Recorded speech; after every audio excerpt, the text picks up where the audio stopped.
श्री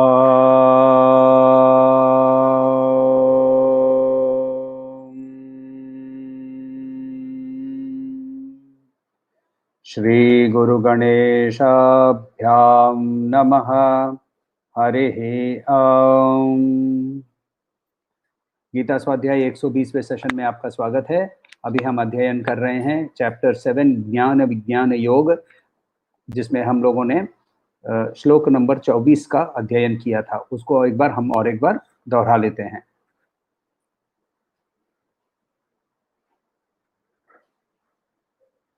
श्लोक 24। अव्यक्तं व्यक्तिमापन्नं मन्यते मामबुद्धयः परं भावमजानन्तो ममाव्ययमनुत्तमम्। लास्ट टाइम हम लोगों ने देखा कि एक्चुअली पहले एक कॉन्टेक्स्ट समझना जरूरी है। श्री कृष्ण ये पूरी जो जर्नी है ना, एक पानी के बूंद से शुरू करते हैं। पानी के बूंद को ये लगता है कि मैं पानी का बूंद हूँ, मैं मेरा एक अस्तित्व है अलग से। जब वो पानी का बूंद बादल से निकल के चलता है तब उसको लगता है कि मेरे अंदर में मेरा एक अस्तित्व है। जब वो जाकर नदी में गिरता है तो वो नदी बन जाता है। अब वो बोलता है मैं नदी हूँ। जब वो जाकर समुद्र में मिलता है तब वो बोलता है मैं समुद्र हूँ। जब समुद्र से वो वापस पानी का बूंद बन जाता है तो उसको ये पूरी जर्नी की कॉन्शियसनेस नहीं रहती है। ये कॉन्शियसनेस उसको इसीलिए नहीं रहती है क्योंकि उसकी आइडेंटिफिकेशन उस लिमिटेड फॉर्म के अंदर में है। मगर जब वो पानी यदि समुद्र के अंदर में जब मिल जाए और वो यदि अपने आप को समुद्र ही पहचानने लगे, समुद्र से भिन्न नहीं हूं, समुद्र के हर बूंद मैं ही हूं, तो वो जब उसको पहचानने लगे तो फिर उसको ये साइकिल क्लियर हो जाता है, उसको ये साइकिल विजिबल हो जाता है। तो वैसे ही क्या होता है कि हम लोग जो हैं ये साइकिल के अंदर में अपने लिमिटेड आइडेंटिफिकेशन के कारण हम उस तत्व को पहचान नहीं पाते हैं। तत्वमसी का जो तत्व है, त्वम को पहचानने के लिए श्री कृष्ण ने हमें ये चैप्टर 1 से चैप्टर 6 के अंदर में सारे प्रोसेस समझाए। मगर सिर्फ त्वम को समझने से हमारी अनुभूति वहां खत्म नहीं हो जाती है। अभी भी हम एक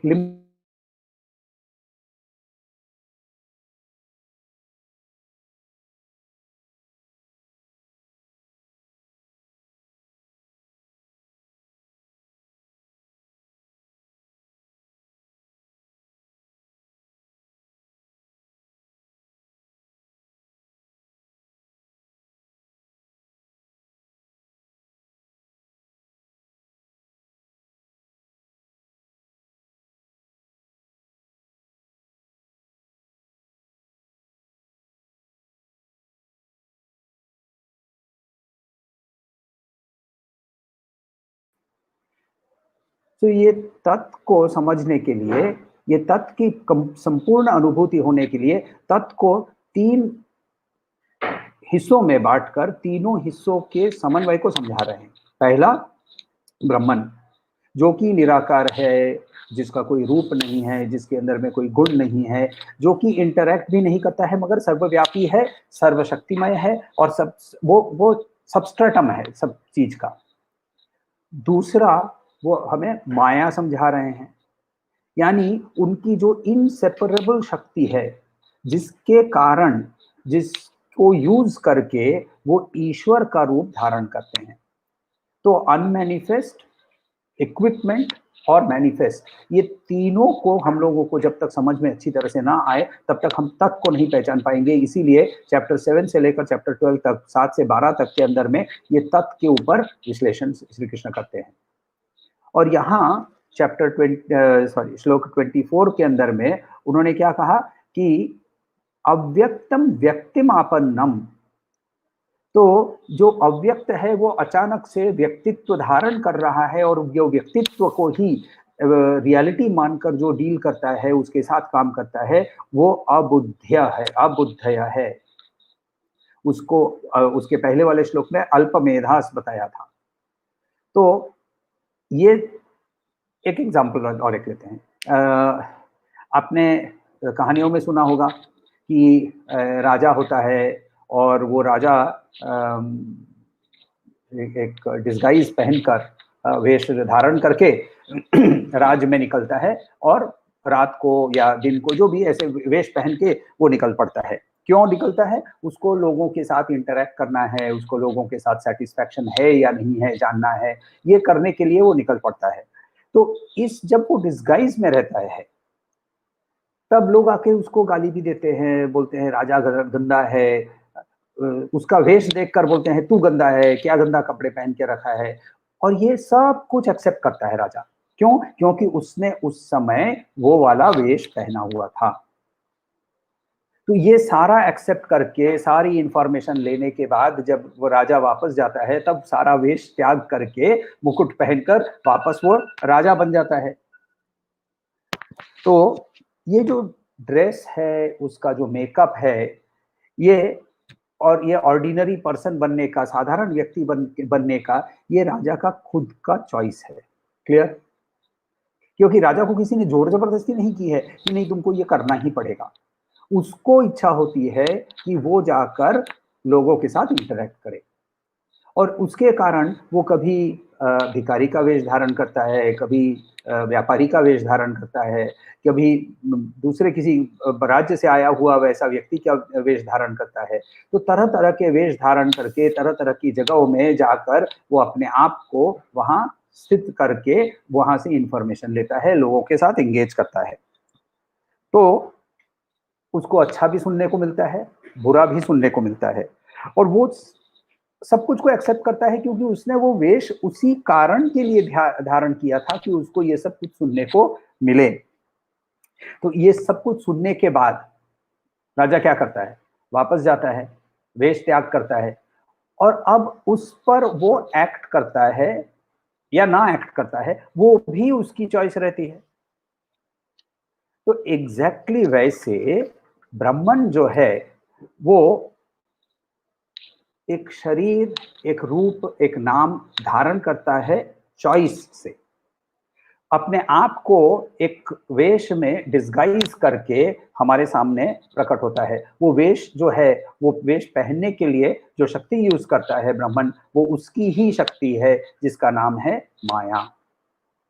और वो हमारे सामने जब प्रकट होता है तो हमें वो लिमिटेड एक ह्यूमन बीइंग या तरह तरह के मैनिफेस्टेशन में वो हमें दिखता है। रियलिटी क्या है? रियलिटी ये है कि हम सब अव्यक्त हैं। हमने सब ने ये व्यक्तित्व बाय चॉइस धारण किया हुआ है। पर्टिकुलरली ये वाला शरीर मैंने क्यों धारण किया कि अंदर में कुछ वासनाएं थी, उस वासनाओं को पूरा करने के लिए सिचुएशन देख कर, खोज कर, पर्टिकुलर पेरेंट्स को चूज करके मैंने वहां गर्भ में प्रवेश किया। ये है एक्चुअल रियलिटी। ये इंटेलेक्चुअली शायद हम लोगों को समझ में आती है मगर ये हमारे लिए रियलाइज्ड एक्सपीरियंस नहीं है। क्यों? क्योंकि मैं अपने आप को इस बॉडी, माइंड, इंटेलेक्ट ही समझता हूं। मेरी संपूर्ण आइडेंटिफिकेशन इस तीनों से, बॉडी, माइंड और इंटेलेक्ट से ही है। तो इस चीज को और भी क्लियर करने के लिए श्री कृष्ण श्लोक नंबर 25 के अंदर में हमें आगे समझाते हैं।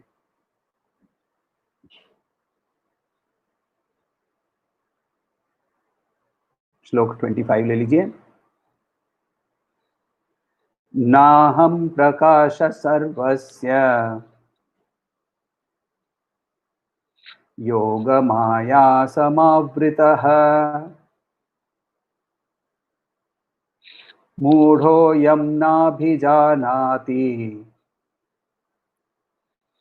लोको मामजमव्ययम्।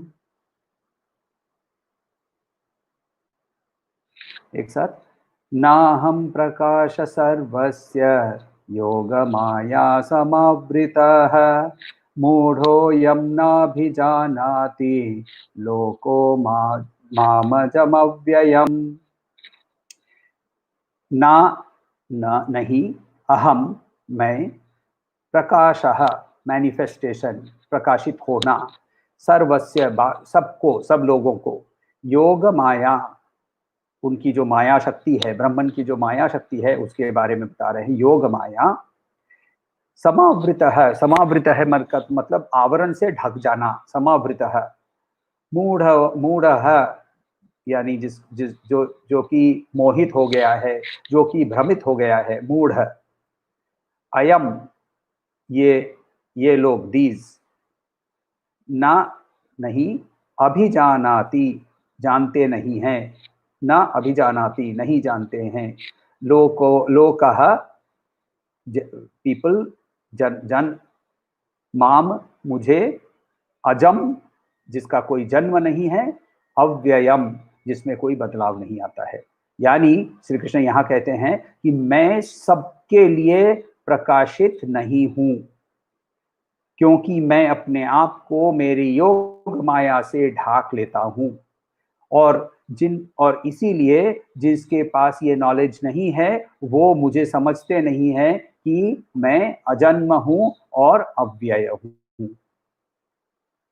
श्री कृष्ण यहां कह क्या रहे हैं कि I am not visible, I am not visible. क्यों I am not visible? I am not visible क्योंकि वो ये कह रहे हैं कि मैं प्रकाशित सबके लिए नहीं हूं। काश वर्ड जो है उसका मतलब होता है टू शाइन। प्रकाश, प्रकर्षेण कश्यते, तो प्रकर्षेण कश्यते का मतलब होता है प्रकाशः, यानी that which is brilliant, that which is shining brilliantly. मैं उस ब्रिलियंस को अपने आप ही योग माया से ढाक लेता हूं। तो श्री कृष्ण यहां दो चीज एक साथ कह रहे हैं। एक कह रहे हैं मैं मैनिफेस्ट होता हूं, नंबर 1। ये मैनिफेस्टेशन मेरे में और तुम्हारे में उतना ही है जितना बाकी सब में भी है। मगर, तो ये पहला स्टेटमेंट हो गया कि मैं मैनिफेस्ट होता हूं एंड इक्वली सबके अंदर में मैनिफेस्ट होता हूं। मगर दूसरा साथ साथ स्टेटमेंट ये कर रहे हैं कि ये मैनिफेस्टेशन, ये व्यक्तित्व, ये जो प्रकाशित होना, ये सबके लिए अवेलेबल नहीं है। ऐसा क्यों? ऐसा है क्या कि ब्राह्मण चूज करता है, बोलता है नहीं मैं उसके सामने दिखूंगा, उसके पास नहीं दिखूंगा? ऐसा नहीं है। ब्राह्मण सूत्र है। ब्राह्मण जो है वो एक डोरी है जिसके ऊपर में पूरी जगत की मणि बंधे हुए हैं, तो वो तो हर मणि के लिए अवेलेबल है। मगर हमें उसको चूज करना पड़ता है, मगर हम उसको चूज नहीं करते। तो हम यदि दूसरे को चूज करते हैं तो फिर वो हम अवेलेबल कैसे होगा, वो ढकेगा कैसे? तो ये जो है अपने योग माया से वो अपने आप को ढाकते हैं। तो अभी हम लोग श्री कृष्ण को थोड़ा सा आर्ग्यूमेंट में डाले हैं और हम बोले हैं तो इसका मतलब है कि मेरी मूढ़ता का कारण तुम हो, क्योंकि तुम अपने आप को योग माया से ढांकते हो। सही है ना?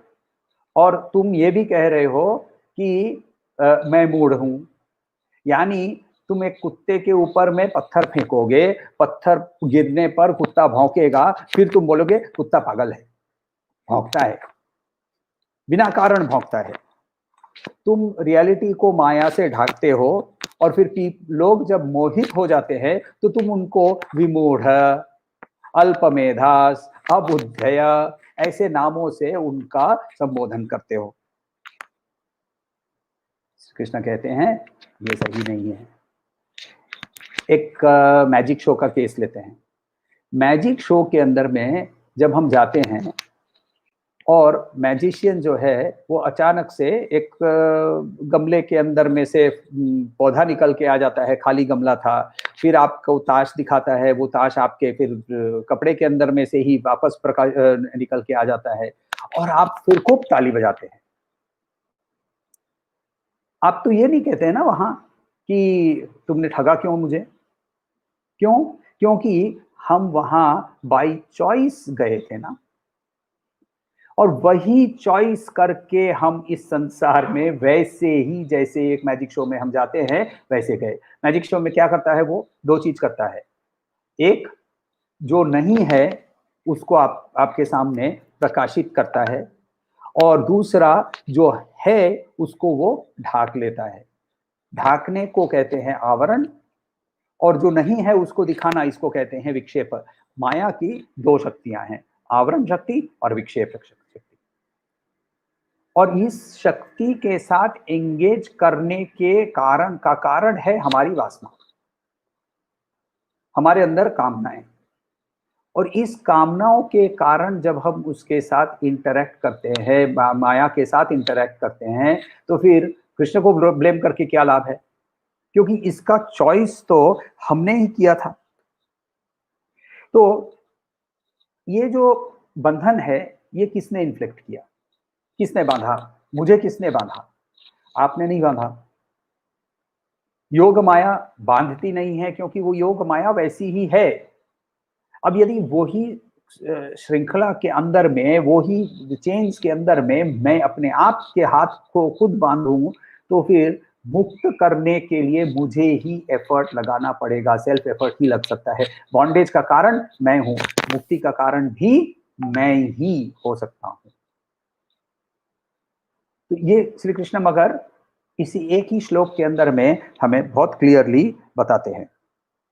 क्योंकि माया जो है वो खुद ब खुद हम उसको नहीं समझ पाएंगे। माया को समझने के लिए हमको माइन को समझना जरूरी है।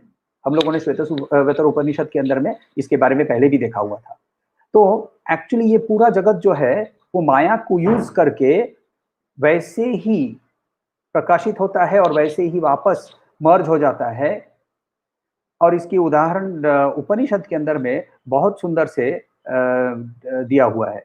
उपनिषद के अंदर में ये कहता है कि यस्तुर्नाभ इव तंतुभिः प्रधानजै स्वभावतः। तो उर्नाभ का मतलब होता है स्पाइडर। तो स्पाइडर जो है जैसे अपने स्पाइडर जो है जो जैसे अपने शरीर के अंदर से ही वो एक तंतु निकालता है।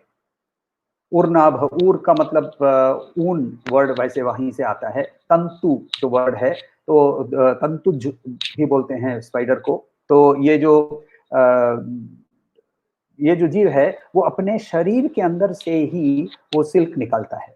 यस्तुर्नाभ इव तंतुभिः प्रधानजै स्वभावतः। वैसे ही ब्राह्मण अपने में से ही इस पूरे जगत को तंतु की तरह से निकालता है। आपने खुद बैठे भी देखा होगा, हमारे ऋषि नेचर के साथ इतना क्लोजली रहते थे, तो वो बहुत क्लियरली ऑब्जर्व करते थे। वो देखते थे कि ये जो स्पाइडर है वो अपना ही उसके पैरों से, उसके नाभि से वो उसकी तंतु निकलती है, और फिर वो उसी तंतु के ऊपर चलता भी है, और फिर वापस उसी तंतु को वह खुद ही ग्रहण कर लेता है। और एग्जैक्टली वैसे ही उनको ये देखकर इनकी इनकी मनोवृत्ति कैसी थी, देखिए। एक मकड़ी को देखकर उनको ब्राह्मण याद आता है, और ये ब्राह्मण का उदाहरण हमें इसके माध्यम से देते हैं। तो इसीलिए हम लोगों को ये नहीं समझ में आता है, और हम क्या देखते हैं, हम वो स्पाइडर का वेब देखते हैं। हम उस स्पाइडर के वेब के साथ, मक्खी के जैसे उसके साथ उलझ जाती है, वैसे हम उसके अंदर में उलझ जाते हैं। और उलझ के फिर हम जो मकड़ी है, जो रियलिटी है, उसकी वो अनादि है, वो अनंत है, वो अव्यय है, वो हम समझ नहीं पाते। तो इसीलिए श्री कृष्ण कहते हैं कि ये माया जो है ये मुझे नहीं ठगती है। और जो मुझे जानता है, देखिए वापस हम लोग उस श्लोक को देखें, वर्स नंबर 25 को। वहां क्या कहते हैं कि मूढ़ो यम नाभिजानाति लोको माम अजम अव्ययम।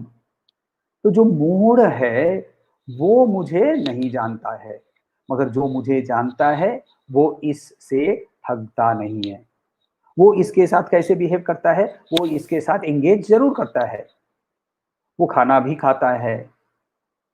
तो इसके बारे में हम लोगों ने चैप्टर 4 के अंदर में देखा था कि जब हम श्री कृष्ण को पूछा जाता है कि ये बिहेव कैसा करता है, तो श्वसन स्वपन इत्यादि इत्यादि बताया था। वो खाता भी है, वो सोता भी है, मगर उसके सारे बिहेवियर के अंदर में एक डिटैचमेंट आ जाता है। और इसके लिए ये कहते हैं कि ये इन्वॉल्व्ड होता है। और आप किसी भी ब्रह्मलीन व्यक्ति के साथ यदि कभी भी इंटरेक्ट करें तो आपको ये दिखेगा कि वो एक्सट्रीमली हाई एनर्जी होती है, एक्सट्रीमली हाई एंगेजमेंट होता है, एक्सट्रीमली हाई इन्वॉल्वमेंट होता है, मगर जीरो अटैचमेंट होता है, जीरो अटैचमेंट होता है। और इसीलिए एक गुरुदेव की बारे में एक कहानी है कि कहते हैं कि जब वो पवई के आश्रम में थे तो स्वामी चिन्मयानंद जी, तो किसी भक्त वहां आया और और उसने बगीचे से ही एक हिबिस्कस का जवा का फूल उठा लेकर, और जसवंती फूल बोलते हैं यहाँ, तो उसको लेकर उसने गुरुदेव के चरणों पे अर्पित किया। गुरुदेव ने वो फूल उठाया और कहता है कि तुम मेरी ही चीज मुझे दे रहे हो। बेचारा बहुत शर्मिंदा हो गया। तो फिर गुरुदेव हंस के बोले, नहीं नहीं, ये तो ऐसा ही है, क्योंकि पूजा में सब कुछ जो भी हम देते हैं वो उसी का है, ये समझ के यदि जब देते हैं तो आरती में क्या गाते हैं कि सब कुछ है तेरा, तेरा तुझको अर्पण क्या लागे मेरा, ओम जय जगदीश हरे। तो ये जो तेरा तुझको अर्पण, ये मनोभावना से जब करते हैं तो जब हमारे अंदर में कर्तृत्व कम हो जाती है, कर्तृत्व खत्म हो जाती है। और उन्होंने फिर कहा कि मगर एक चीज तुम्हारी है तुम्हारे पास, वो वाली तुम मुझे यदि दे सकते हो तो वो वाली सबसे बेस्ट ऑफरिंग होगी। क्या होगा वो क्या है वो बोलते हैं कि जो तुम्हारा सचमुच में है वो है अहंकार। जब मैं अहंकार को देने को तैयार हो जाता हूं तब बाकी चीज अपने आप फॉलो करने लगती है। तो इसीलिए कठोपनिषद के अंदर में कहा गया है कि नायमात्मा प्रवचेन लभ्यो न मेधया न बहुना श्रुतेन, ये श्लोक हम लोगों ने पहले भी देखा है कि आत्मा प्रवचन से, मेधा से, मेधा यानी इंटेलिजेंस से, पढ़ाई से, या बहुत बार सुनने से, 120 सेशन भगवत गीता के हो गए, 120 प्रवचन हो गए और 120 बार सुनने वाले सुन लिए, मगर इनसे ना तो बोलने वाले को और ना सुनने वाले को ब्रह्मलाभ हुई है। ब्रह्मलाभ कब होती है? सेकेंड लाइन में बोलते हैं यमे वेश वृणुते तेन लभ्यस्तस्येष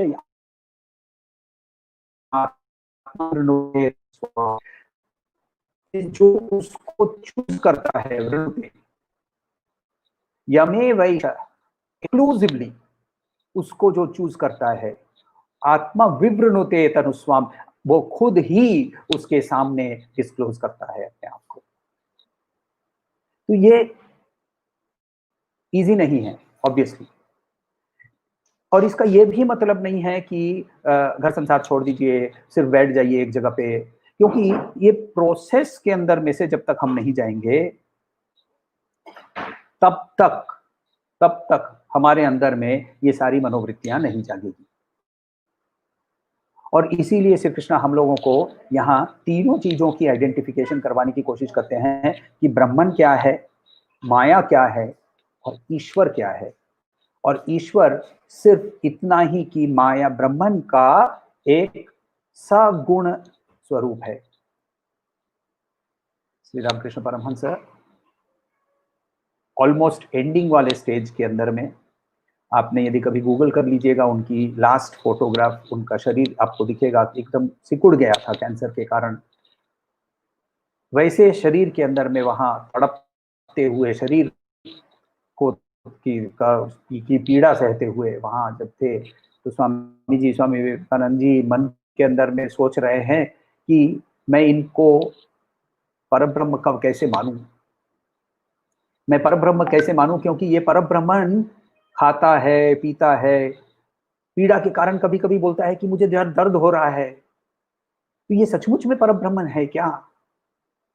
और ठाकुर ने आंख खोली और जोर गले से, जिस गले से आवाज नहीं निकल रही थी, उस गले से उन्होंने चिल्ला के कहा कि जो राम था वही कृष्ण, जो राम था वही कृष्ण था, और वही यह राम कृष्ण है, तुम्हारे अद्वैत रूप के माध्यम से नहीं। देखिए अद्वैत में क्या बोल रहे हैं, अहम ब्रह्मास्मि, आप भी बोलिए मैं भी बोलिए, दोनों जन ब्राह्मण है करते रहेंगे। मगर ब्रह्मन को पहचानने के लिए ईश्वर का माध्यम होना जरूरी है, और इसीलिए अवतार पुरुष भी जन्म लेते हैं, और इसीलिए जो उसके अंदर से अपनी इस ब्रह्मन की ज्योति को रिफ्लेक्ट करके हमारे सामने लेकर आता है, वो रामकृष्ण बनता है, वो बुद्ध बनता है, वो क्राइस्ट बनता है, वो मोहम्मद बनता है। तो इसीलिए श्री कृष्ण पूरे ये चैप्टर 7 से लेकर चैप्टर 12 के अंदर में हमें ब्रह्मन, माया और ईश्वर, ये तीनों की पहचान के लिए बहुत कोशिश कर रहे हैं। पहला त्वम को पहचानना है और उसके प्रोसेस को समझाया, और दूसरा अब तत्व को पहचानना है, और उसके अंदर में पहला इजी टू अंडरस्टैंड ईश्वर को पहचानना है। क्योंकि ब्रह्मन, यदि किसी को बोला जाए कि अच्छा तुम अब कॉन्टेम्पलेशन करो कि एक निराकार है जिसका कोई गुण नहीं है, जिसके अंदर में कोई एट्रीब्यूट नहीं है, तो व्यक्ति क्या उसकी सीमित बुद्धि के अंदर में से उस चीज को वो कैसे ग्रहण कर लेगा? आगे की नॉर्मली हम लोग बात नहीं करते हैं, मगर चैप्टर 12 के अंदर में जब वो विश्वरूप दर्शन की बात करते हैं, सॉरी चैप्टर 11 में जब विश्वरूप दर्शन की बात करते हैं, तो जब विश्वरूप दर्शन के पहले उसकी परसेप्शन को, अर्जुन की परसेप्शन को बदलना पड़ता है, क्योंकि परसेप्शन नहीं बदलने से ये कॉस्मिक व्यू हमारे आंखों के सामने नहीं आता है। और इसीलिए धीरे धीरे स्टेज बाय स्टेज हम लोगों को समझना है, तो इसीलिए पहले हम लोगों को ईश्वर को समझना है। और ज्ञान विज्ञान योग का मतलब थियरी एंड एप्लीकेशन, जहां श्री कृष्ण ने शुरू किया था कि मैं तुमको ये एक्सपीरियंस देकर रहूंगा, ऑब्वियसली मैं लेने को तैयार होना चाहिए मुझे, मगर देकर रहूंगा, इसके लिए वो दोनों प्रैक्टिकल और प्रैक्टिकल के लिए करने के लिए पहले वो ईश्वर को हमारे सामने एक्सप्लेन कर रहे हैं। तो वही राम, वही कृष्ण, वही राम कृष्ण, वही परम तत्व आप भी और मैं भी, मगर हम अपने वासनाओं से कारण शरीर के अंदर में सारे कर्मों का बोझ लेकर इस चक्कर के अंदर में पुनरपि जननम पुनरपि मरणम पुनरपि जननी जठरे, यही करते रहेंगे। तो इसके बाहर निकलने के लिए तरीका चैप्टर 1 to 6 में कर्मयोग से शुरू करने में बताया हुआ है।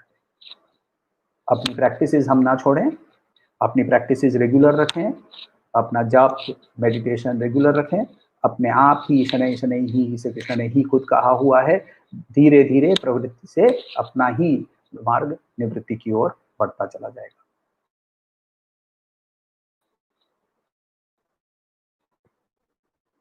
स्वयं बंधन में हम कैसे बांधते हैं? वासनाओं से।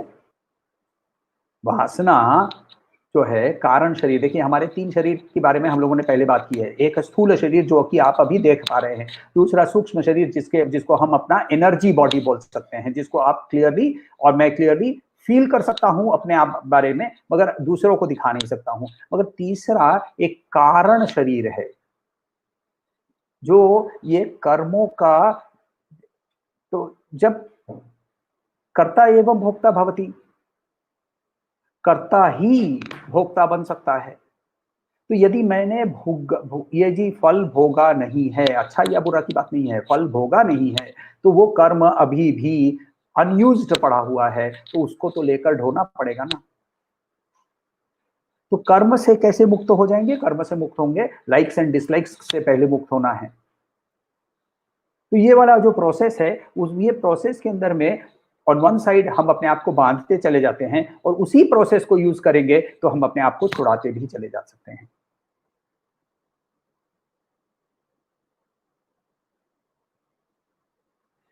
तो वेरी इंटरेस्टिंग क्वेश्चन, और यही चीज जो हमारे हमारे अंदर चॉइस है। आपका सवाल यह है कि यदि सब कुछ ही ब्राह्मण कर रहे हैं तो फिर बांधना भी तो ब्राह्मण कर रहे हैं। नहीं, ब्राह्मण नहीं बांधते हैं, ब्राह्मण अवेलेबल है। ये देखिए, ये एनर्जी की बात है। Let us take an example कि हमारे सामने इलेक्ट्रिसिटी है, कल भी हम लोगों ने इसके बारे में बात की थी, इलेक्ट्रिसिटी है और उसके यूजेस है। इक्विपमेंट जैसा रहेगा, इलेक्ट्रिसिटी का यूज वैसे होगा।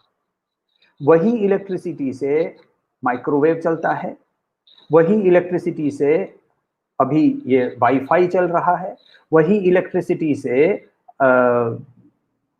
बल्ब जल रहा है। तो इक्विपमेंट क्या है? हम अपने इक्विपमेंट क्या है हमारे?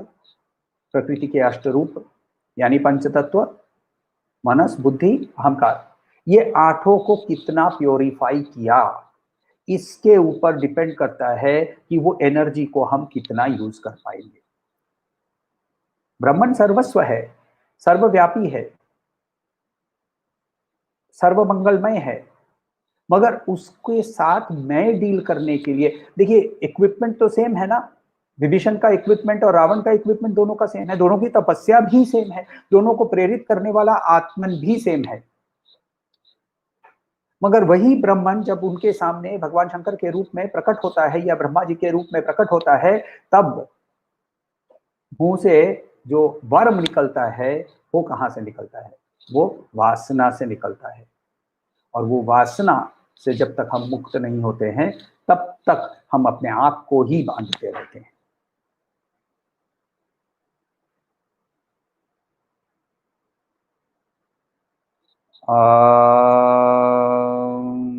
शांति शांति शांति।